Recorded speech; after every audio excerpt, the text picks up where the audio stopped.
اگر اپنی ضرورتیں پوری نہیں کر پا رہے ہوں، یعنی جیسے مسکینوں کی مدد کا بار بار ہم قرآن میں دیکھتے آ رہے ہیں، تو مسکین ایسے بھی ہو ہی سکتے ہیں جو کچھ کما بھی رہے ہوں، جائیداد بھی ہو، لیکن ان کے پاس ہے نہیں پورا کھانے کے لیے یا اپنی ضروریات پورا کرنے کے لیے۔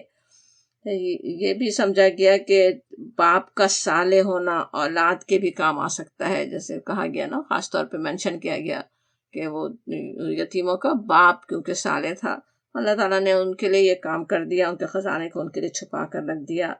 سب سے بڑی بات اس پورے واقعے سے یہ سمجھ میں آتی ہے کہ اللہ تعالیٰ پر اور ہمارے لیے اس کے فیصلوں پر، جو بھی وہ ہمارے لیے فیصلہ کرے، جو ہماری تقدیر میں لکھ دیا ہے، ان سب پر بھرپور توکل ہونا چاہیے، اپنے اللہ پر، اس کے فیصلوں پر ہر حال میں راضی رہنا ہی چاہیے۔ آج جو چیز ہمارے لیے بہت زیادہ ناگوار بھی ہو رہی ہو، ہم نہیں جانتے کہ اللہ تعالیٰ اس کے ذریعے ہمیں کسی اور اس سے بھی بڑی برائی سے بچا رہا ہے یا اس کے ذریعے کوئی بھلائی عطا کرنے والا ہے۔ صبح شام کے اذکار میں نبی صلی اللہ علیہ وسلم نے رضیت باللہ ربا وبالاسلام دینا وبمحمد النبی الرسولہ بھی جو کلمہ سکھایا، اگر ہم سوچ کر پڑھیں تو انشاءاللہ اپنے نفس کو راضیہ مرضیہ بنا لیں، اس کے ذریعے نفس مطمئنہ حاصل کر سکیں۔ ایک بات علماء یہ بھی نوٹ کرتے ہیں کہ خضر علیہ السلام نے جب اپنے کاموں کی تعویل بتائی تو اگرچہ ہر کام انہوں نے کیا خود ہی کیا تھا اور اپنے رب کے حکم سے ہی کیا تھا، ہر کام میں اللہ تعالیٰ کا ہی حکم تھا، لیکن جو کام ظاہر میں اچھا نہیں نظر آ رہا تھا اس کی نسبت وہ اپنی طرف کرتے ہیں، جیسے کشتی میں سوراخ کرنا، لیکن اچھا برا دونوں کام شامل تھے۔ ایک بیٹا لیا جا رہا ہے، دوسرا اچھا بیٹا دیا جا رہا ہے، تو وہاں پہ فَأَرَدْنَا، ہم نے ارادہ کیا۔ پھر بچوں کے خزانے کی حفاظت کی بات تھی تو رب کی طرف نسبت، کہ اس میں وہ کہتے ہیں کہ آپ کے رب نے یہ چاہا۔ تو ادب انبیاء کرام کی گفتگوؤں میں ہم دیکھ ہی سکتے ہیں، اس کا ہمیں بھی خیال رکھنا چاہیے نا، کہ اللہ تعالیٰ کی طرف کسی برائی کی نسبت کرنے کے بجائے اچھائی کی نسبت ہو۔ جس طرح حضرت ابراہیم علیہ السلام کہتے ہیں نا، بیماری کو اللہ کی طرف منسوب نہیں کرتے، جب میں بیمار ہوتا ہوں وہ شفا دیتا ہے، شفا دینے کی نسبت اللہ کی طرف۔ پھر آیت 83 سے ذوالقرنین کے بارے میں بات شروع ہو رہی ہے۔ یہ سوال بھی قریش نے اہل کتاب سے پوچھ کر نبی صلی اللہ علیہ وسلم سے کیا تھا۔ نبی صلی اللہ علیہ وسلم کا ان سوالوں کو جواب دے دینا خود کتنا بڑا معجزہ تھا کہ انہوں نے پوچھا ہے، نبی صلی اللہ علیہ وسلم کہیں سے اس کے بارے میں کوئی معلومات ویسے نہیں حاصل کر سکتے تھے، نہ جانتے تھے، اور آپ نے اتنی تفصیل سے وہ بات اس کی سنا دی، اس کے بارے میں بات بتا دی۔ اگرچہ وہ صحیح تفصیل نہیں آتی کہ وہ کون تھا اور کہاں کا بادشاہ تھا، لیکن اس کا کردار کو بتا دیا گیا جو ساری رہتی دنیا تک کے لیے نمونہ ہے۔ اتنی طاقت اور اتنی کامیابیاں حاصل کرنے کے باوجود طاقت کے نشے میں بہک نہیں گیا۔ طاقت اور اقتدار کا جس کا ذرا سا بھی حصہ کسی کو مل جائے تو وہ ان کے لیے کیسا بڑا فتنہ اکثر بن جاتا ہے۔ تھوڑے سے لوگوں پر بھی کچھ حکم چلتا ہو تو کس طرح کتنے غلط طریقے سے کچھ لوگ اختیارات کو استعمال کر سکتے ہیں، لیکن وہ اتنی بڑی طاقت رکھنے کے باوجود کس طرح اس کا کردار نظر آتا ہے پورے واقعے میں۔ آیت 86 میں اس کی پہلی مہم کے بعد وہاں آتا ہے کہ ہم نے کہا اے ذوالقرنین، چاہو ان کو سزا دو، چاہو ان کے ساتھ حسن سلوک کرو۔ وہاں پہ جو لوگ تھے ان لوگوں کے بارے میں اس کو حکم دیا گیا کہ تمہیں اختیار ہے، تم چاہو ان کو سزا دو، چاہے حسن سلوک کرو۔ اس کا یہ مطلب نہیں ہے کہ اللہ تعالیٰ ذوالقرنین کو کوئی ظلم بھی کرنے کی چھٹی دے رہے ہوں۔ اصل میں تو جس کسی کو جہاں بھی کچھ لوگوں پر اقتدار حاصل ہوتا ہے، کچھ اختیارات ان کے پاس ہوں، ان کے سامنے یہ دونوں راستے اسی طرح کھلے ہوتے ہیں۔ پھر یہ ان کا اپنا اختیار ہوتا ہے، اپنا چوائس ہوتا ہے کہ وہ انصاف کر کے اپنے رب کو راضی کرتے ہیں یا ظلم کر کے اللہ کے غضب کا شکار ہوتے ہیں۔ تو وہ بات یہاں پہ اس طرح سے کہی گئی کہ دونوں اختیار اس وقت تمہارے پاس ہیں، اور اس کا پھر ذوالقرنین جو ان کے ساتھ جو معاملہ کرتا ہے وہ کس طرح سمجھ میں آتا ہے، بالکل جو اللہ تعالیٰ کو پسند ہو سکتا ہے۔ ظلم کرنے والوں کو سزا دینے کے بعد ان کو بھی آخرت کی بھی یاد دلاتا ہے، اور پھر جو نیک ہوں، جو صالح عمل صالح کریں، ان کے لیے تو پھر آسان احکامات ہوں گے بتا دیا جاتا۔ اسی طرح یعنی ذوالقرنین ان کے ساتھ وہی یعنی بہترین اس نے معاملہ کیا۔ تاریخ سے یہ بھی پتہ چلتا ہے کہ بار بار حملہ کرنے اور فساد پھیلانے والی قوموں کی سرکوبی ہی کے لیے وہ نکلا تھا، اور پھر اس نے اللہ تعالیٰ کے دیے ہوئے اختیار کو کس بہترین طریقے سے استعمال کیا۔ آگے کی مہمات میں بھی سمجھ میں آتا ہے کہ اکثر بادشاہوں کی طرح انہیں لوٹنے اور ان کے وسائل پر قبضہ کرنا اس کا مقصد نہیں تھا، بلکہ امن قائم کرنے والا، لوگوں کی مدد کرنے والا منصف بادشاہ تھا۔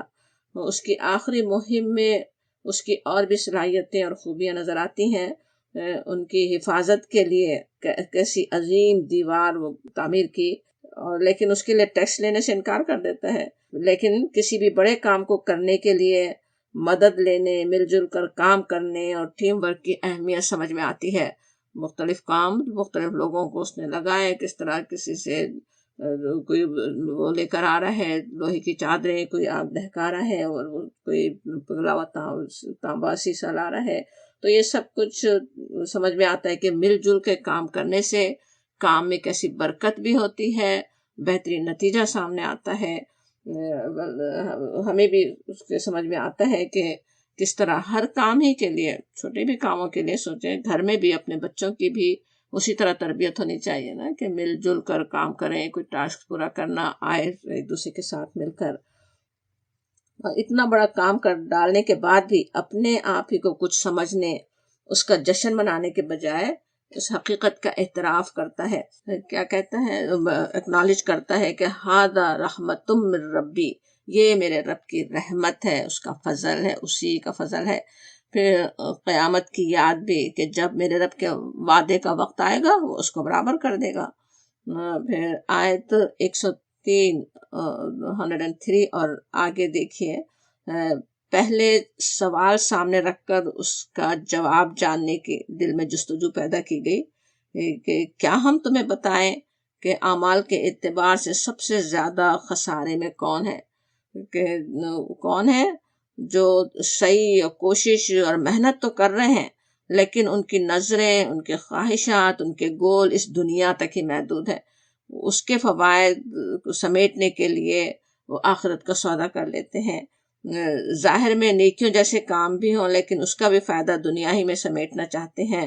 تو ایسے لوگوں کی پھر بڑی سے بڑی نیکی بھی اعمال نامے میں کوئی وزن نہیں پا سکے گی۔ اس آیت پہ اچھی طرح غور کرنے کی ضرورت ہے۔ اللہ تعالیٰ ہم سے سوال کر کے اخسرین اعمال، سب سے زیادہ دیوالیہ خسارہ کیسا ہے نا، جیسے آج جو اعمال ہم کر رہے ہیں، کیسے جیسے وہ ہم بینک میں بھیج رہے ہیں اپنے، جو وہاں اس اتنے مشکل وقت میں کام آنے والے ہیں، اور جب مشکل وقت آئے پتہ چلے بینک میں کچھ گیا ہی نہیں، وہاں تو کچھ جمع ہی نہیں ہوا، وہاں کچھ کام آنے کے لیے ہے ہی نہیں، تو وہ کتنا بڑا برا سودا ہے۔ اپنے سمجھ میں آتا ہے کہ انشاءاللہ ہم اپنے دنیا کے دھندوں میں ہوں یا دینی رسومات ادا کر رہے ہوں، کچھ کرنے سے اپنے آپ کو روک رہے ہوں یا کچھ کر رہے ہوں، ہر کام اپنے رب کی رضا ہی کے لیے کرنے والے ہوں، اور ہمارے تھوڑے سے اعمال کو بھی رب کریم ہمارے اعمال نامے میں وزنی بنا دے، انشاءاللہ ہمارے بخشش کا ذریعہ بنا دے۔ پھر اللہ تعالیٰ کے بہترین تعارف اور نبی صلی اللہ علیہ وسلم کے تعارف کے بعد آخری آیت، نبی صلی اللہ علیہ وسلم کا تعارف بھی ویسے تھوڑا سوچنے والا ہے، بتایا آپ کی زبان سے کہلوایا جاتا، قرآن میں دوسری جگہ بھی ہے، قل انما انا بشر مثلکم، میں بھی بشر ہوں، تمہاری طرح ہی کا بشر ہوں، لیکن اصل کیا بات ہے، وحی میری طرف آتی ہے، اس کو سمجھو، اس وحی کو پکڑو، اس کی وجہ سے تمہیں میری اطاعت کرنے کی ضرورت ہے، میری بات ماننے کی ضرورت ہے۔ اور اس کے بعد پھر ہمیں جو آخری آیت اس کی فکر دیتی ہے کہ اپنی آخرت کی رب سے ملاقات کا سچا یقین ہی اصل میں تو ہے نا جو ہمیں صحیح عمل کی توفیق دے سکتا ہے۔ انشاءاللہ تعالی ہم اپنے اعمال کو شرک کے شائبے سے بچا لیں۔ دنیا والوں کے لیے عمل کرنا ریا ہے، اور نبی صلی اللہ علیہ وسلم کا فرمان ہے کہ تھوڑی سی ریا بھی شرک ہے۔ اللہ تعالیٰ اپنی رحمت سے ہمیں اپنی پناہ میں لے لے۔ سورہ کہف جیسے پناہ دینے والی صورت ہی ہے نا، پھر سورہ مریم شروع ہو رہی ہے، بسم اللہ الرحمن الرحیم، وہ خوبصورت سورہ جسے سن کر حبش کے بادشاہ نجاشی کی آنکھیں بہہ پڑی تھیں۔ ان آیات نے اس کے دل کی دنیا کو بدل ڈالا، اسے مسلمان کر دیا تھا۔ اللہ کے محبوب بندوں کے کردار کا بیان دیکھیں گے ہم اس میں۔ 5 حروف مقطعات سے شروع ہونے والی یونیک صورت۔ اس صورت کی پہلی آیت میں بھی پچھلی دونوں صورتوں کی طرح عبدہ کا لفظ آیا ہے۔ وہاں تو نبی صلی اللہ علیہ وسلم کے لیے استعمال ہوا تھا نا، سورہ کہف، سورہ اسراء میں۔ یہاں زکریہ علیہ السلام کے لیے آتا ہے کہ اللہ تعالیٰ کس طرح انسانوں کو کہنا عبدہ، اس کے بندے کہنا کیسا اعزاز انسانوں کے لیے ہے۔ پھر ان کی دعا کے ذریعے شروع، ان کی دعا سے ہو رہی، زکریہ علیہ السلام کی دعا سے سورت شروع ہو رہی ہے نا۔ اس دعا کے ذریعے ہمیں دعا کے کئی آداب سکھا دیے گئے۔ پہلی بات یہ کہ انہوں نے چپکے چپکے پکارا۔ سورہ اعراف میں کہا گیا تھا ادعوا ربکم تضرعا وخفیہ، پکارو اپنے رب کو گڑ گڑاتے ہوئے اور چپکے چپکے۔ چپکے سے، خاموشی سے دعا کی اپنی بڑی اہمیت ہے نا۔ اور پھر اپنی کمزوری اور عاجزی کا بیان، ربی کے لفظ سے بار بار خطاب کے ساتھ اللہ تعالیٰ کی تعریف، اپنے اوپر اس کی مہربانیوں کا اعتراف کہ انی وہن العظم منی واشتعل الراس شیبا، کہ کیسے جیسے میرے ہڈیاں تک گھل گئی ہیں اس کے بڑھاپے سے، جیسے میرا سر بھڑک گیا ہے۔ ولم اکم بدعائک ربی شقیہ، کبھی میں محروم ہی نہیں رہا تجھ سے دعا مانگ کر، اتنے بوڑھا ہو چکا ہوں اور آپ نے میری کوئی دعا رد نہیں کی ہے۔ تو آگے بھی ان کے کیسے آپٹیمسٹ ہیں کہ وہ بھی دعا قبول ہی ہونے والی ہے۔ حالانکہ حالات بالکل نامناسب ہے، اس کا بیان بھی کر دیتے ہیں، میں بوڑھا ہوں، بیوی بانجھ، مگر اللہ پر بھروسہ ہے کہ وہ سوال پورا کر سکتا ہے۔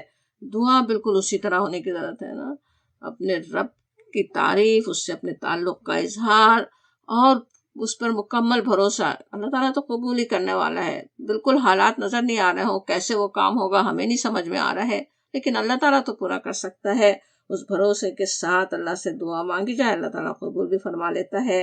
بالکل غیر معمولی حالات میں اولاد کی دعا ہے، لیکن وہ دعا اپنے لیے نہیں ہے کہ وہ میرے کام آئے، بڑھاپے کا کوئی سہارا بنے۔ اصل ہے بھی کس لیے، کیا خلوص نیت بھی ان کی کیسی ہے، انبیاء کے مشن کو پورا کرنے کے لیے۔ اور پھر مکمل دعا بھی، ابھی جب اولاد کا ہونا ہی ناممکن نظر آ رہا ہے، ابھی تو صرف دعا کر رہے ہو، اور اس وقت ہی درخواست کیا ہوتی ہے کہ اسے انبیاء کا وارث بنا دے، اور آل یعقوب کا اور میرا وارث بنا، تو کیا انبیاء کا وارث بنا دے۔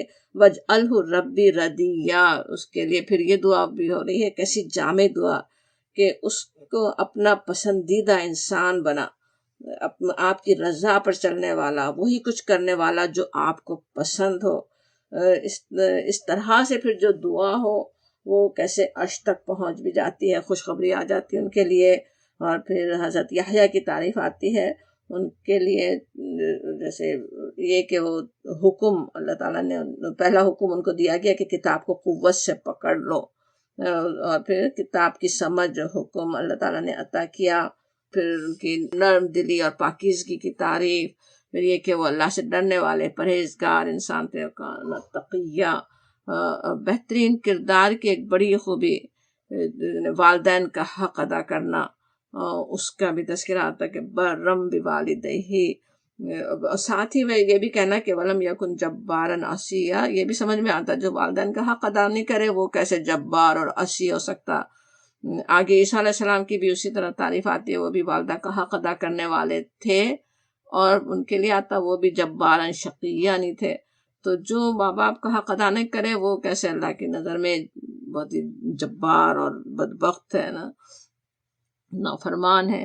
اور پھر ایک انسان کی زندگی میں جو 3 بڑے مرحلے ہوتے ہیں، پیدائش کا، موت کا، قیامت کے دن اٹھائے جانے کا، وہ کیسے وحشت کے بھی ہو سکتے ہیں۔ اور اس انسان کے لیے ان تینوں مشکل مرحلوں کے لیے آتا ہے کہ ان پر سلام کی بات آتی ہے، کہ سلام کے ساتھ ہی وہ دنیا میں آئے، پھر یہاں سے اٹھائے گئے اور قیامت کے دن اٹھیں گے۔ یہی بات آگے عیسیٰ علیہ السلام کے لیے بھی کہی گئی۔ اللہ تعالیٰ ہمارے لیے بھی اس زندگی کو، موت کو، دوسری زندگی کو اللہ تعالیٰ کی طرف سے سلامتی کا باعث بنا دے۔ پھر آیت 16 سے مریم السلام علیہا اللہ تعالیٰ کی پاکیزہ اور صدیقہ بندی کا تذکرہ ہے، جو سورہ آل عمران میں بھی گزر چکا، اور اتنی بڑی آزمائش میں وہ ڈالی گئیں۔ اللہ تعالیٰ نے ان سے اتنا بڑا کام لیا، ان کو، ان کے بیٹے کو نشانی بنا دیا گیا۔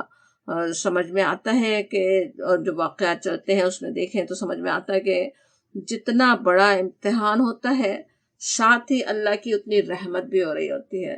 اس امتحان سے انسان مایوس نہیں ہو، جزا فضا نہ کرے، اللہ تعالیٰ کی رحمت سنبھالتی بھی رہتی ہے اپنے بندوں کو، اور اللہ تعالیٰ کی طرف سے انہیں تسلی دی جاتی، ان کے لیے چشمہ رواں کر دیا جاتا۔ کھجوریں بھی خود ہی ٹپک سکتی تھیں، لیکن اس سخت تکلیف کی حالت میں بھی کتنی انہیں تکلیف ہو رہی تھی، جو اس کا اندازہ بھی کروایا گیا نا، جس طرح وہ کہتی ہیں کہ یا لیتنی مت قبل ہذا، کہ میں اس سے پہلے مر ہی چکی ہوتی، لیکن ان کو حکم ہوتا ہے کہ وہ درخت کو ہلائے، وہ بھی کھجور جیسے درخت کو۔ اب اس سے یہ سمجھ میں آتا ہے کہ انسان کتنی ہی مشکل اور مجبوری میں بھی ہو، یعنی دعا تو ہے اہم، دعا کے بغیر تو کوئی کام نہیں ہوتے، لیکن دعا کے ساتھ جتنی کوشش کر سکتا ہے وہ بھی جیسے کرنے کا حکم ہی ہوتا ہے، وہ بھی کرنا ہی چاہیے۔ کرنے والا تو حالانکہ اگرچہ پھر بھی اللہ تعالیٰ ہی ہوتا ہے، کام تو اللہ تعالیٰ ہی کرے سے ہوگا۔ جیسے حضرت موسیٰ علیہ السلام کا بھی ہے نا کہ ان کو عصا کو مارنا ہی تھا پانی کو روکنے کے لیے، کہ پانی کو روکنے والا کون تھا؟ اللہ تعالیٰ تھا، اور عصا اتنا سا عصا کو مارنا کیا کر سکتا تھا، لیکن کچھ نہ کچھ کرنا ہوتا ہے انسان کو، جتنا جو جس وقت کر سکتا وہ کر تو دے، پھر اللہ کی مدد بھی ساتھ آ جاتی ہے۔ وہ اسی طرح انہیں بھی کہا جاتا ہے کہ اس کو ہلاؤ، جو ٹپک پڑیں گی کھجوریں، اور پھر آگے بھی ان کی رہنمائی ہوتی، چھپ کر روزہ رکھوایا جاتا ان سے۔ اس میں بھی ہمارے لیے بڑی سمجھنے کی بات ہے کہ جن لوگوں کو بات سمجھانا ناممکن ہو، جس وقت وہ سمجھ ہی نہ سکتے ہوں، غلط الزامات کی بوچھاڑ کر رہے ہوں، اس وقت جب باتوں کا جواب بھی دینا چاہیں تو کیا ہوتا ہے، صرف وہ بات بحث اور آرگومنٹ ہی بن سکتی۔ اس کے مقابلے میں کبھی خاموشی اختیار کرنا ہی بہترین طریقہ بھی ہو سکتا، کہ خاموش رہیں، پھر وقت کے ساتھ بات سمجھ میں بھی آ جاتی، جس طرح ان کے لیے ہوا کہ جب بیوی نے بات کر لی، ان کے چھوٹے سے نوزائیدہ بچے نے بات کر لی، تو پھر لوگوں کو سمجھ میں بھی آئی گیا۔ آیت 32 میں جو ان کی گفتگو آتی عیسیٰ علیہ السلام کی، چند گھنٹوں کے یا چند دنوں کے بیبی ہیں، اور اپنے تعارف کے بعد اللہ تعالیٰ کا پہلا حکم بتاتے ہیں، وہ اوصانی بالصلاۃ والزکاۃ ما دمت حیا، کہ اور نماز اور زکوٰۃ کی پابندی کا حکم دیا جب تک کہ میں زندہ رہوں۔ نماز کی اہمیت، زکوٰۃ کی اہمیت سمجھ میں آتی کہ ہر نبی کے لیے وہی ہے سب سے پہلا حکم، نماز و زکوٰۃ کا، اور یا اکثر نماز کا پہ سب سے آتا ہے۔ پھر ان کی بھی وہی تعریف ہوتی جو پیچھے حضرت یحییٰ علیہ السلام کی تھی، والدہ کا حق ادا کرنے والے، ان پہ سلام تھی سارے زندگی کے مرحلوں میں۔ پھر آیت 41 سے حضرت ابراہیم علیہ السلام کا تذکرہ، انہ کان صدیقا نبیا، اس سے ان کا تعارف ہوا کہ وہ کیسے صدیق، سچ کو ثابت کر دینے والے، سچ کر دکھانے والے، اپنے اللہ کی بندگی کر کے دکھا دی، وہ تھے وہ صدیق النبیہ۔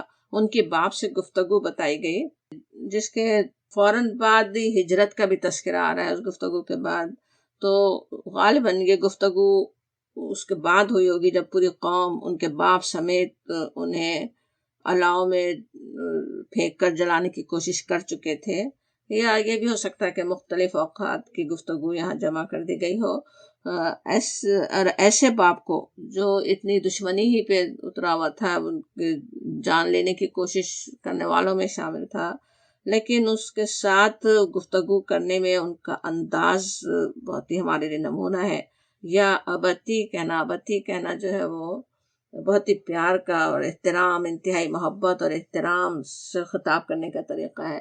حضرت یوسف علیہ السلام کے واقعے میں بھی وہی نظر آتا نا، وہ اپنے والد کو ہمیشہ یا ابتی کہہ کے مخاطب کرتے ہیں، تو اور پھر مختصر جملوں میں بات سمجھا دیتے ہیں۔ باپ کے انتہائی سخت جواب، ڈانٹ پھٹکار اور دھمکی کے جواب میں بھی ان کی نرمی میں اور سعادت میں کوئی کمی نہیں آتی، بلکہ فرماتے ہیں سلام علیک، اور پھر مغفرت کی دعا تک کرنے کا وعدہ کر لیتے ہیں۔ پھر آیت 48-49 پر غور کیجئے، اللہ پر کیسا توکل اور بھروسہ ہے، حالات اتنے ناسازگار ہیں لیکن پوری امید ہی کے ساتھ اپنے رب کو پکارتے ہیں۔ یہ بھی سمجھ میں آتا ہے کہ جب ان 2 آیات پر غور کریں تو کہ جب بندہ شرک کی طرف، اللہ کی نافرمانی کی طرف کھینچنے والوں سے یا ہر ایسی چیز سے جو اسے اللہ کی نافرمانی میں مبتلا کر چکی ایک دفعہ یا کر سکتی ہے، اپنے آپ سے بالکل الگ کرنے کو تیار ہو جائے، تب تو پھر اللہ کی رحمت آ جاتی۔ تظلم کا لفظ ہے نا کہ اس نے چھوڑ دیا ازل، ان سے علیحدگی اختیار کر لی۔ تو جن چیزوں کی قربانی انسان نے دی تھی، پھر اس سے بہتر اللہ تعالیٰ عطا بھی فرما دیتا ہے۔ پھر موسیٰ علیہ السلام کے اخلاص اور ان پر اللہ کی رحمت کا بیان، پھر اسماعیل علیہ السلام کے صادق الوعد، وعدے کے سچے ہونے کی تعریف، قربانی کے لیے ان کا اپنے آپ کو پیش کر دینا، آخر وقت تک اس پر قائم رہنا ہے، ان کے صادق الوعد ہونے کی کیسی بڑی نشانی ہے کہ وعدے کے وہ سچے ہی تھے۔ اس میں بھی حضرت اسماعیل علیہ السلام کے تذکرے میں بھی صلاۃ و زکوٰۃ کی بات پر عمل کی بات آتی کہ نہ صرف یہ کہ وہ عمل کرنے والے تھے بلکہ اپنے گھر والوں کو حکم بھی دینے والے تھے۔ پھر ان کی مکمل تعریف، ہم ان کے تذکرے پڑھ رہے ہیں لیکن ہر تذکرہ جو ہے وہ ہم اصل میں تو ہمارے لیے نمونہ ہے، ان کے ہر کردار میں، ان کے اعمال میں، وہی سب ہم بھی کرنے والے ہوں، اسی کے لیے ہم سنائے گئے ان کے حالات۔ پھر ان کی مکمل تعریف اسماعیل علیہ السلام کی کہ وَقَانَ عِندَ رَبِّهِ مَرْضِيًّا، اللہ کے پسندیدہ بندے تھے، ہر کام اللہ ہی کی مرضی کے مطابق کرنے والے، اس کی رضا پہ راضی رہنے والے۔ اللہ تعالیٰ اپنی رحمت سے ہمیں بھی ان صفات کو اختیار کرنے کی توفیق عطا فرمائے۔ وہی دعا انہوں نے حضرت یحییٰ کے لیے بھی کی تھی نا، حضرت زکریا نے، اس کو ربی رضیہ، اپنا پسندیدہ بنا دے، اور حضرت اسماعیل علیہ السلام تھے ہی مردیہ ہی تھے، اپنے رب کی رضا پہ راضی رہنے والے، وہی کام کرنے والے جو اللہ کو پسند ہے۔ پھر ان تمام اللہ کے محبوب بندوں کی جامع تعریف آتی ہے۔ بتایا گیا کہ ان کی تعریف میں جو بڑی بات اس میں آتی ہے وہ یہ کہ اللہ کی آیات جب ان پر پڑھی جاتی ہیں تو وہ روتے ہوئے سجدے میں گر جاتے ہیں۔ یہاں رک کر ہمیں بھی سوچنے کی ضرورت ہے، اللہ تعالیٰ کی اتنی ساری خوبصورت آیات ہم پڑھ چکے، ہمارے دلوں کی کیا کیفیت ہے، ہم بھی اسی طرح جھک جانے والے ہیں، ہمارے بھی آنسو بہہ پڑتے ہیں، دل پہ اثر ہوتا ہے یا نہیں۔ پھر آیت 59 میں نماز کی اہمیت ایک اور طرح سے یہاں سمجھائی گئی کہ اللہ کے ان نیک بندوں کے جو جانشین آئے پیچھے، جو ان کے آئے، ان کی نسلیں، انہوں نے کیا کیا، نماز کو ضائع کر دیا، اور وَاتَّبَعُوا الشَّهَوَاتِ، اور اپنے خواہشات کی پیروی کی، خواہشات کے پیچھے پڑے، تو کیا ہوا، وہ گمراہی میں جا پڑے، جلد اس کا انجام دیکھ لیں گے، فَسَوْفَ يُلْقَوْنَ غَيًّا۔ یعنی غور کریں تو جیسے دین میں بگاڑ کی پہلی علامت تھی کیا ہے، نماز میں خشوع و خضوع کا غائب ہونا، اور پھر آخری بگاڑ کسی قوم کا یہ کہ وہ نماز سے غافل ہو جائے، نماز ہی کو بھول جائے، نماز کا نظام قائم نہ رہے، اللہ تعالیٰ اس سے پناہ میں رکھے۔ نماز ہی تو ہے جو بندے کو رب سے جوڑنے کا ذریعہ ہے۔ جب وہ واسطہ کمزور پڑ جائے تو کیا ہوتا ہے، انسان کا نفس، اس میں خود کتنی شرارت ہو سکتی، ایک شر کا بھی اس میں ہے نہ داعیہ، اور پھر اس میں بیٹھا ہوا دشمن انسان کو اپنے قابو میں ہی کر لیتے ہیں اور وہ تباہی کے گڑھے تک پہنچا دیتے ہیں۔ تو اس سے بچنے کے لیے نماز ہی سے مدد لینے کی ضرورت ہے۔ اور پھر آگے توبہ کا راستہ پھر بھی کھلا ہے بتایا جاتا۔ اب یہ کہ قرآن کی ہر آیت کی طرح اس سورت کی بھی ہر آیت میں ہمارے لیے بہت کچھ ہدایات ہیں، بہت کچھ سبق ہیں۔ ہمیں سکھانے والی ہیں. انشاءاللہ ان سب پر ہم پھر غور کر سکیں. لیکن ہم جو ہے اب آیت 93 سے 95 میں آخرت کی یاد دہانی ہے، اسے دیکھ کر اس مبارک سورت کا مطالعہ ختم کرتے ہیں. کہا گیا کہ زمین اور آسمانوں کے اندر جو بھی ہے سب آتے الرحمن و عبدا، اس کے حضور بندوں کی حیثیت سے پیش ہونے والے ہیں. ایک دن آئے گا جب سب کے سب، سارے لوگ سب جھکے ہوئے، آج جو بندگی سے انکار کر رہے ہوں سرکش، سب اس دن بندوں کی حیثیت سے اس کے سامنے کھڑے ہوں گے. لقد احصاہم، سب پر وہ محیط ہے، سب اس کے گھیرے میں ہیں. وعدہم عدا، اور اس نے ان کو شمار کر رکھا ہے. کوئی ایسا نہیں ہے کہ رہ جائے. ہر انسان جس کو اللہ نے زندگی بخشی تھی، دنیا میں بھیجا تھا، وہ سب کے سب حاضر ہونے والے ہیں. بلکہ اس میں پچھلی آیت میں تو تھا نا کہ سب جو زمین اور آسمانوں کے اندر جو بھی ہیں سبھی حاضر ہونے والے ہیں. اللہ تعالیٰ کی اور بھی جو کتنی مخلوق ہو سبھی.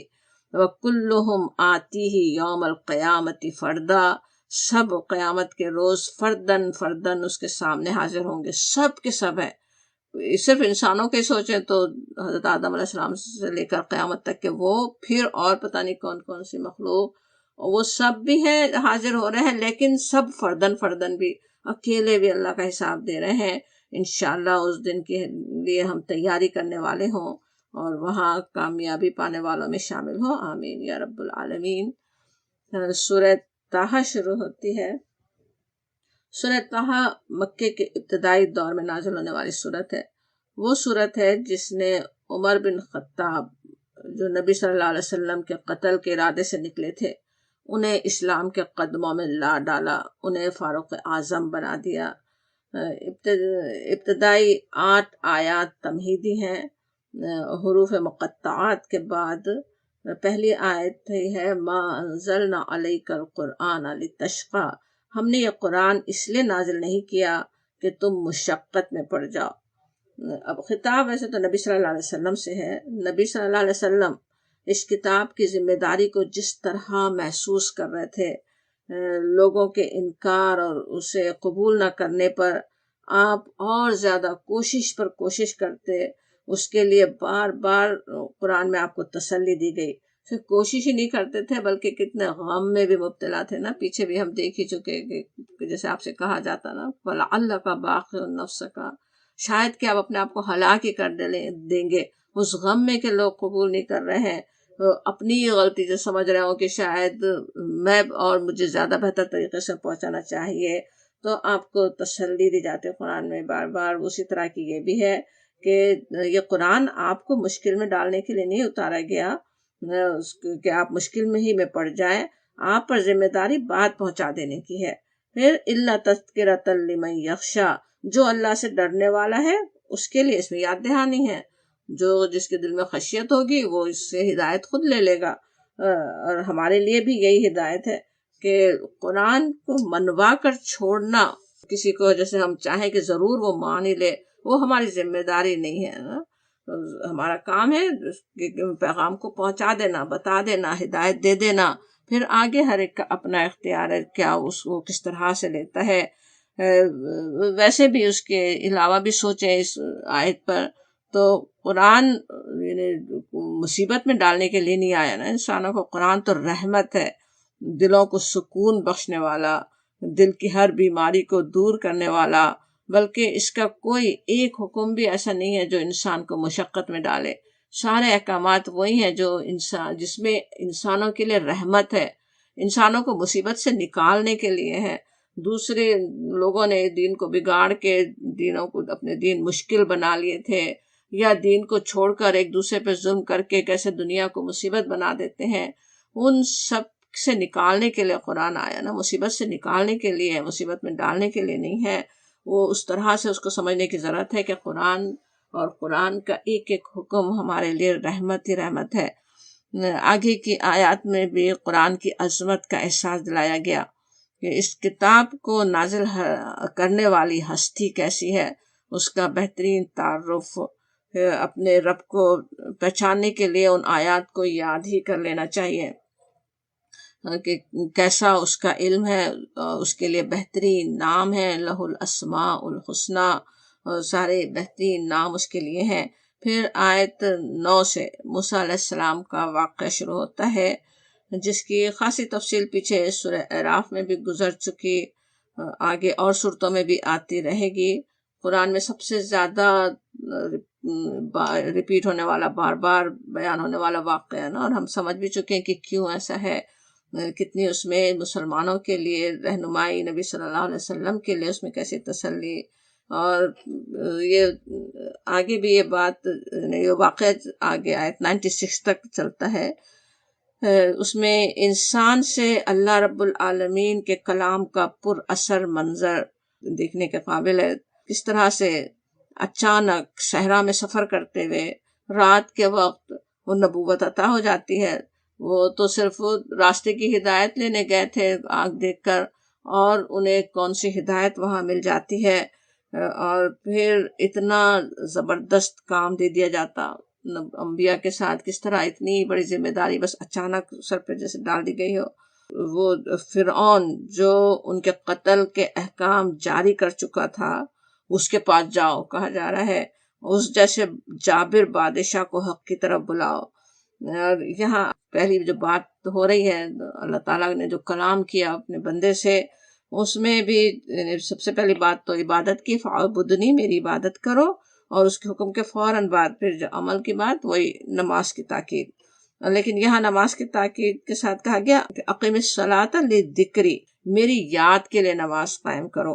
سمجھ میں آتا ہے کہ نماز کا اصل مقصود کیا ہے نا، اللہ کی یاد ہو، اللہ کی یاد کرنے والے ہوں۔ پیچھے نماز ضائع ہونے کی بات تھی نا، انبیاء کی جانشین ہونے پہ، وہ بھی سمجھ میں آتا ہے کہ وہ بھی اسی میں ہی ہے نا۔ اگر ذکر کے بغیر، اللہ کی یاد کے بغیر نماز ہو تو جیسے نماز ضائع ہو رہی ہو، اس کا اصل مقصود ہی حاصل نہیں ہوا۔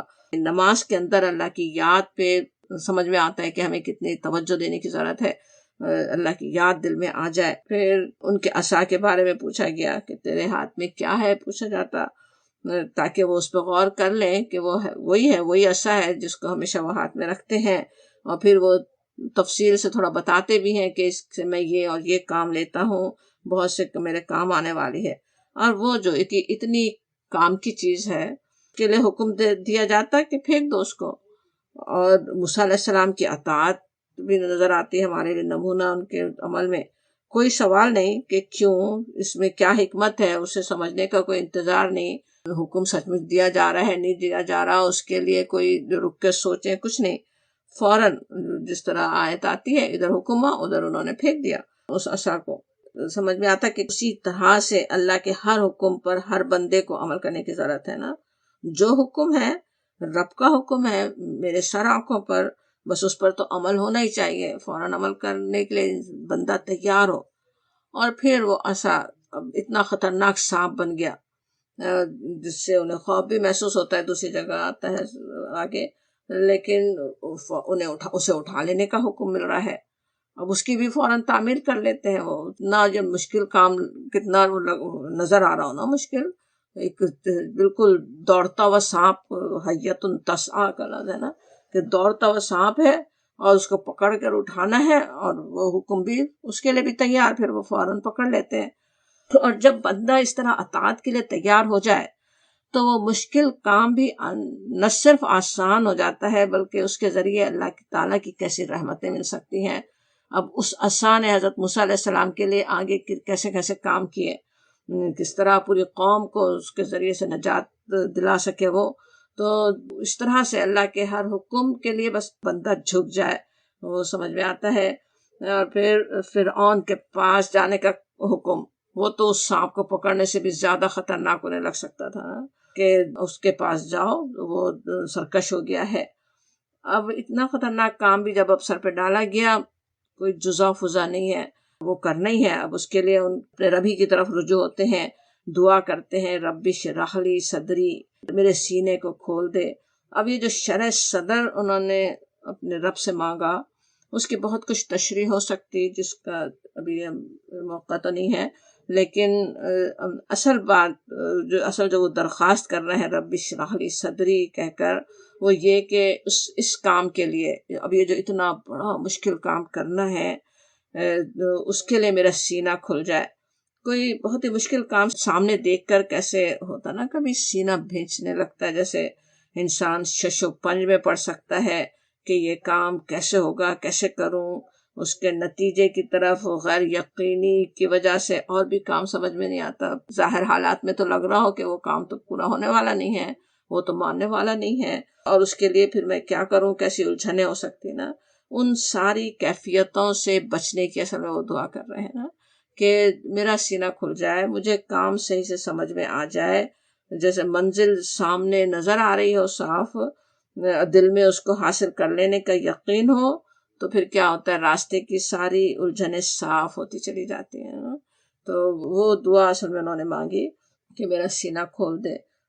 اور بھی جیسے سینہ کھلنے کی شرح صدر کی نشانیاں بھی حدیث میں آتی ہیں کہ کس طرح انسان دنیا سے بے نیاز ہو جاتا ہے، آخرت کی تیاری میں لگ جاتا ہے۔ وہ بھی یہی ہے نا کہ آخرت کے یقین کے لیے شرح صدر مل گیا، آخرت تو ملنا ہی ہے، اس پہ پورا یقین ہے، تو انسان کو پھر دنیا کی پرواہ نہیں رہتی، دنیا کیسی گزر رہی ہے، کیا ہو رہا ہے، اصل نظر اس کی آخرت پہ ہے، وہ پہلے سے تیاری میں اس کے لگ جاتا ہے۔ اور دعا کرتے ہیں نا وَيَسِّرْ لِي أَمْرِي، کام کے آسان ہونے کے لیے بھی اپنے رب سے ہی درخواست، پھر زبان کے کھل جانے کی وَاحْلُلْ عُقْدَةً مِّن لِّسَانِي، یہ بھی بہت ہی اہم دعا ہے نا، کہ کتنی دفعہ ہوتا ہے نا کہ ایک بات ہم کسی سے کر رہے ہوں، اس کی سوچیں کچھ اور ہیں، اس کے ازمپشن کچھ اور ہیں، اور بات اس کو کچھ اور ہی طرح سے وہ لے رہا ہے، سمجھ میں نہیں آ رہا، یا ہم ہی جب بات کر رہے ہوں اتنی واضح نہیں کر سکیں جیسا دوسرے کا ذہن ہے اس کے لحاظ سے، تو بات پوری اس کو سمجھ ہی نہ آ سکے، ان سب کے لیے وہ دعا کرتے ہیں کہ میرے زبان کی گرہ کھل جائے، کوئی کنفیوژن نہیں ہو، جو میں بات کروں دوسرا اس کو اسی طرح سے سمجھ سکے، کوئی اور مطلب نہ نکال لے، بہترین طریقے سے بات پہنچا سکوں۔ یہ بھی کیسی بہترین دعا ہے کہ ہمیں بھی کرتے رہنے کی ضرورت ہے کہ وَاحْلُلْ عُقْدَةً مِّن لِّسَانِي، زبان کی گرہ اللہ تعالیٰ کھول دے۔ انسان میں تو ہر طرح کی کمزوریاں ہو سکتی ہیں نا، اللہ تعالیٰ ہی ہے مدد فرمانے والا۔ اور پھر نبوت جیسے مقام میں اپنے بھائی کو بھی شریک کرنے کی درخواست کرتے ہیں۔ سوچیں انسان کا تو کیا حال ہوتا ہے نا، کوئی ایک بھلائی خود کو مل جائے تو چاہتا ہے پوری اسی کو مل جائے، لیکن حضرت موسیٰ علیہ السلام کا حوصلہ نظر آتا ہے، وہ دعا کرتے ہیں کہ بھائی کو بھی نبوت میں شریک کر دیا جائے کی درخواست کرتے ہیں۔ صرف مدد کے لیے بھی مانگا جا سکتا تھا نا، مگر نہیں، نبوت میں وہ شریک ہو، اس کے لیے بھی ویسے بڑے خوبصورت ان کا وہ ہے نا کہ وہ شریک ہوں، اشرک فی امری کہ نسبحک کثیرا ونذکرک کثیرا، تاکہ ہم تیری تسبیح بیان کریں، تیرا ذکر کثرت سے کریں، دونوں مل کر بہترین طریقے سے آپ کے دین کی دعوت پہنچائیں، آپ کا ذکر کریں، آپ کا تعارف لوگوں سے کروا سکیں۔ اور فوراً ہی جیسے ان کا ذہن کام کر رہا ہے نا، کام دیا گیا کہ اب جا کے فرعون کی اصلاح کرنی ہے، فرعون کو بات پہنچانا ہے، تو اب اس کام پر عمل کیسے ہونا ہے، اس کے لیے جن صلاحیتوں کی ضرورت ہے وہ صلاحیتیں انہوں نے اللہ سے مانگی، رب اشرح لی صدری کی دعا کر کے۔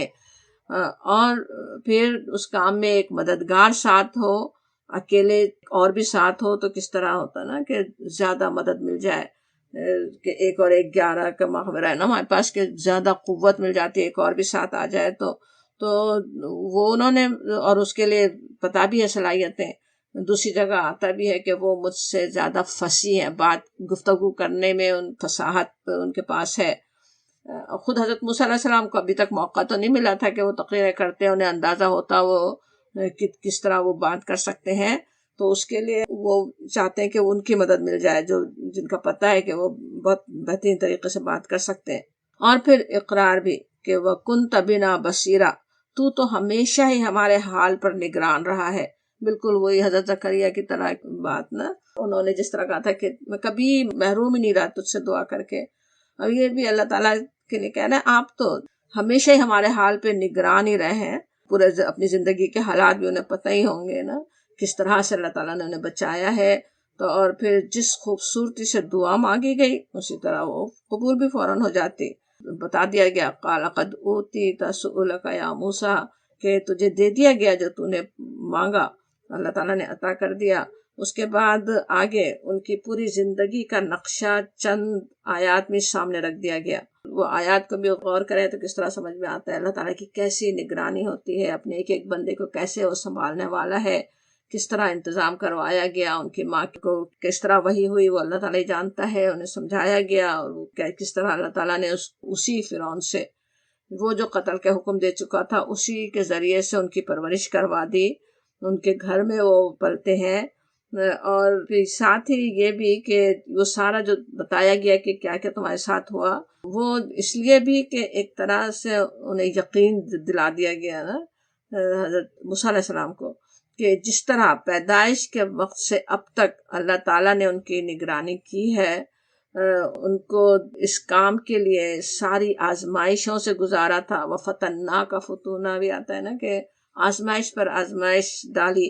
یہ بھی سمجھ میں آتا ہے کہ جس پر آزمائشیں آ رہی ہوں، یہ بھی ہو سکتا ہے کہ اللہ تعالیٰ کوئی بڑا کام اس سے لینے والا ہو نا، بڑے کام کے لیے اسے تیار کیا جا رہا ہوتا ہے، تو وہ آزمائشوں سے گزارا اور اس کے بعد اب وہ اس کام کے لیے بالکل تیار ہے۔ کہا جاتا وَاصْطَنَعْتُكَ لِنَفْسِي، میں نے بنا لیا تجھے اپنے لیے، جیسا مجھے کام لینا تھا اس طرح کا انسان تجھ کو بنا لیا میں نے۔ لَقَدْ جِئْتَ عَلَىٰ قَدَرٍ يَا موسیٰ، اب تو آ گیا ہے، بالکل صحیح وقت پر آ گیا ہے۔ پھر یہ بھی اطمینان دلا دیا گیا کہ اسی طرح اللہ تعالیٰ آگے بھی نگہبانی کرنے والا ہے، جس طرح اب تک تیری نگہبانی کی، کس طرح سے کی نا۔ یہاں پہ اس کا تذکرہ نہیں آیا سورۃ طٰہٰ میں، لیکن وہاں مدین جانے کے بعد بھی اللہ تعالیٰ نے کیسے ان کے سارے کام بنا دیے، اور وہ سب جس نے کیا تو آگے بھی اللہ تعالیٰ اسی طرح تمہاری نگہبانی کرنے والا ہے۔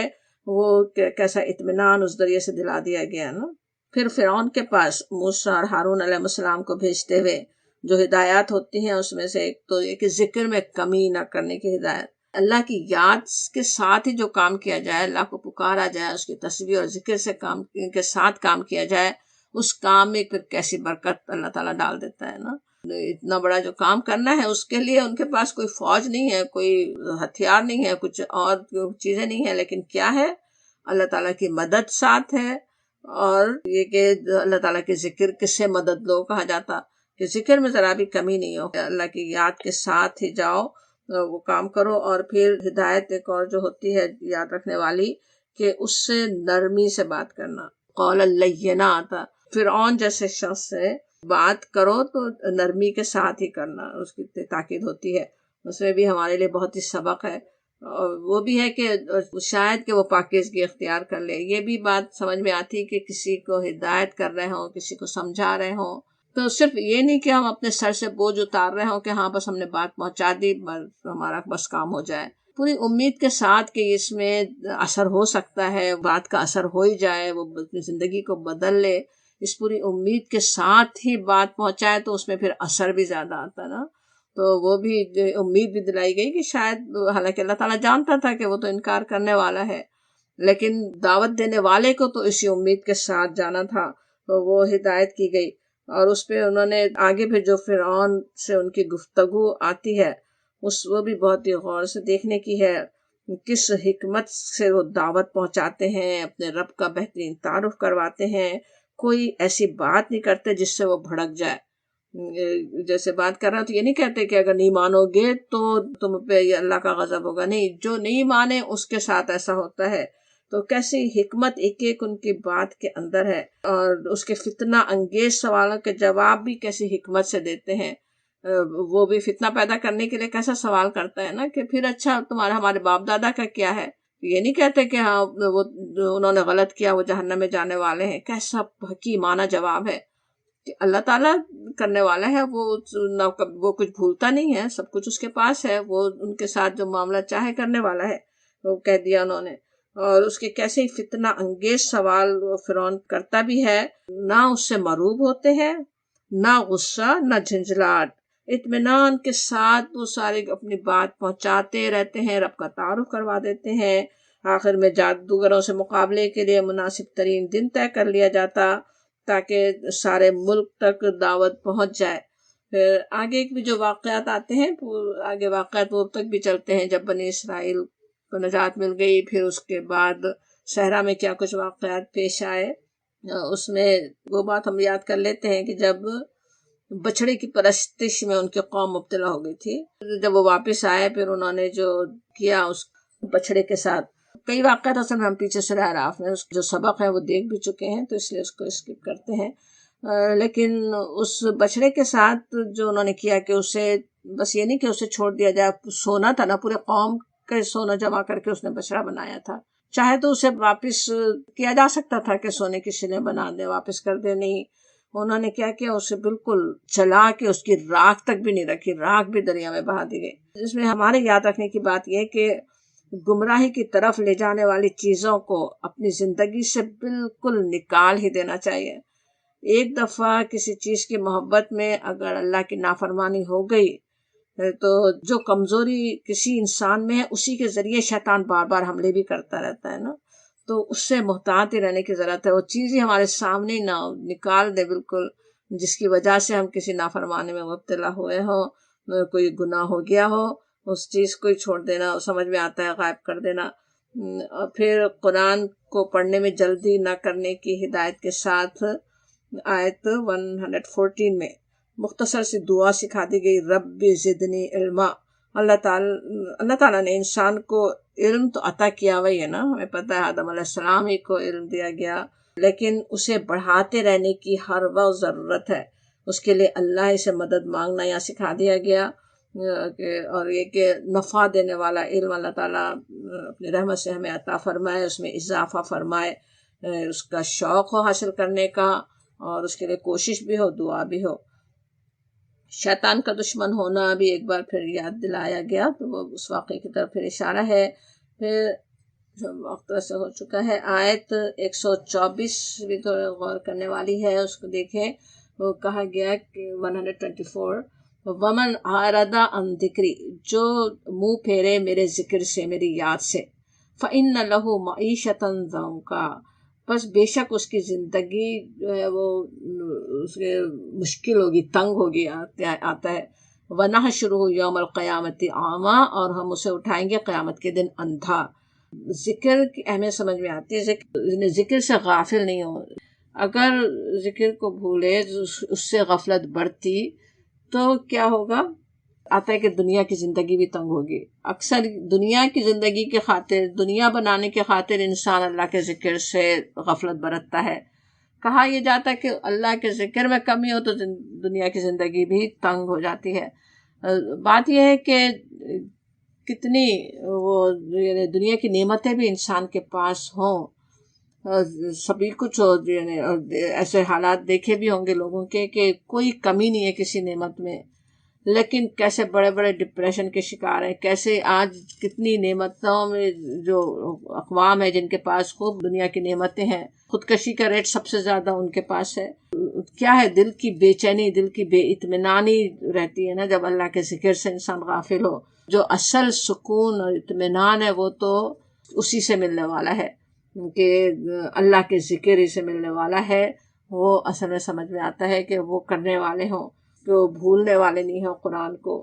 قرآن کو بھولنے سے مراد یہ بھی نہیں کہ آیات نہیں پڑھی، آیات بھول گئے، اصل بات یہ ہے کہ اس کو یاد رکھنے کا، اس کو ذکر سے غفلت نہیں برتنا، وہ یہ کہ وہ ہمارا رہنما ہو، ایک روشنی دکھانے والی چیز ہے قرآن، وہ ہمارے سامنے ہو، اس کے پیروی کرنے والے ہم ہوں۔ وہ بتایا جاتا ہے پھر آخرت کا بھی ایسے لوگوں کے لیے برا انجام۔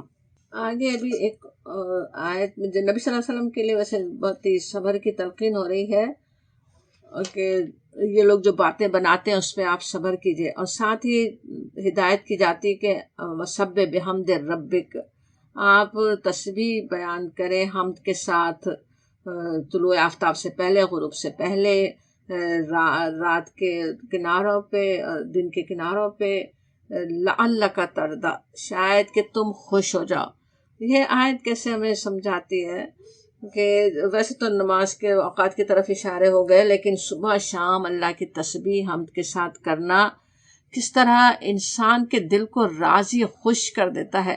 لَعَلَّكَ تَرْضَىٰ، تم شاید خوش ہو جاؤ۔ اللہ کے ذکر کرنے والے ہوں، اس کو یاد رکھنے والے ہوں، دل میں اطمینان در آئے گا، دل مطمئن ہو جائے گا، خوش ہو جائے گا۔ اللہ تعالیٰ نے جو بھی تقدیر میں لکھا ہے اس پہ دل راضی ہو جائے گا، اللہ تعالیٰ نے جو کچھ دیا ہے اس پہ دل شکر سے لبریز ہو جائے گا، جو کمی ہے اس کا کوئی غم نہیں ہوگا، تو وہ لعلک ترضی، آپ شاید خوش ہو جائیں۔ پوری قوم ایمان نہیں لا رہی ہے، آپ کا دل افسردہ ہو رہا ہے، لیکن آپ جو ہے اللہ کی تسبیح اور حمد کریں، آپ کی طبیعت خوش ہو جائے گی، وہ کہا جاتا۔ پھر آیت 132 میں آتا ہے، حکم دیا گیا، وہ حکم کو ہمیں یاد رکھنے کی ضرورت ہے۔ وامر، حکم دو، اہلک بالصلاۃ، اپنے گھر والوں کو نماز کا، واصطبر علیہا، اور قائم رہو اس پر۔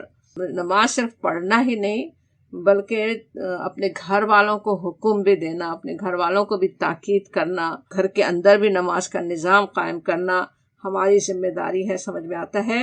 اور ساتھ واصطبر علیہا، کون سنتا ہے کون نہیں سنتا گھر میں بھی، لیکن تم تو قائم رہو اس پہ۔ استبر جب کہیں تو عربی میں ویسے یہ ہے نا کہ جتنے حروف کا اضافہ ہو اتنا معنی میں اضافہ ہو جاتا، تو صبر کے ساتھ اور حروف کا اضافہ ہے نا یہاں پہ، تو یہ بھی آ گیا بیچ میں، یعنی بہت زیادہ صبر کے ساتھ اس پہ جمی رہو، خود تو نماز پڑھتے ہی رہو، اس پہ قائم ہی رہو، بلکہ علیہا ہے اس پر قائم رہو، یعنی تاکید بھی کرتے ہی رہو۔ خصوصاً چھوٹے بچوں کے ساتھ ہوتا ہی ہے نا کہ کہہ رہے ہیں نہیں سن رہے، اچھا چھوڑ ہی دیا جائے، شاید ان کو انسان سوچ سکتا ہے، نہیں، قائم رہو، کوشش کرتے رہو، خود بھی قائم رہو، خود نماز پڑھو، ان کو ساتھ لے کے پڑھاؤ، تو پھر آہستہ آہستہ وہ بھی پڑھنے ہی لگیں گے، جیسے سمجھ میں آتا ہے۔ انشاءاللہ تعالیٰ جو کچھ ہم نے اس میں سیکھا اس پر ہم عمل کرنے والے ہوں۔